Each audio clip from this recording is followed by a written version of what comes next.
أهلا بحضراتكم. مكملين معاكم في الكلام عن مشاكل بشرة الوجه. كتير من الناس بيشتكوا من مشاكل في شكل احمرار في الوجه أو قشور بتبتدي تظهر على الوجه. لازم إن احنا نفحصها، لازم نعرف السبب وراء ده. عادة معظم الحاجات دي كولكتيفلي كده الناس بتطلق عليها لقب الأكزيما أو الحساسية، إنما ليها أسباب مختلفة.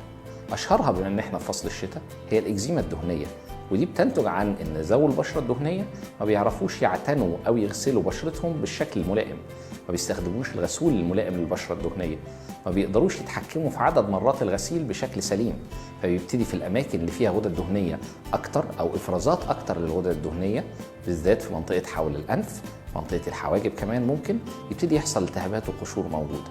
مهم ان احنا نعالج الالتهاب في وقته، وبعد كده نعرف ازاي نهتم بالبشره من خلال استخدام غسول ملائم للبشره الدهنيه، عدد مرات ملائم، وبنفس الوقت الكميه اللي بستخدمها كل مره قد ايه.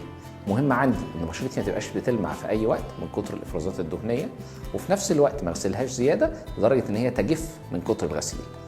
في بعض الاحيان الموضوع بيبقى اكتر من كده شويه، بيبقى في حاجه اسمها الورديه، والورديه دي بيبقى معاها زياده في الاوعيه الدمويه اللي موجوده في البشره، التهابات اكتر شويه بتيجي في منطقه الوجنه، ممكن كمان تاثر على الانف بشكل كبير، وفي بعض الاحيان ممكن تظهر كمان في العين، تظهر في جفون العين، وممكن كمان على المنطقه اللي حول القرنيه.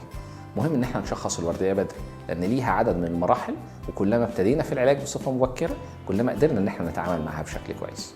هنأكد تاني ان التعرض للشمس مش دايما بيبقى آمن.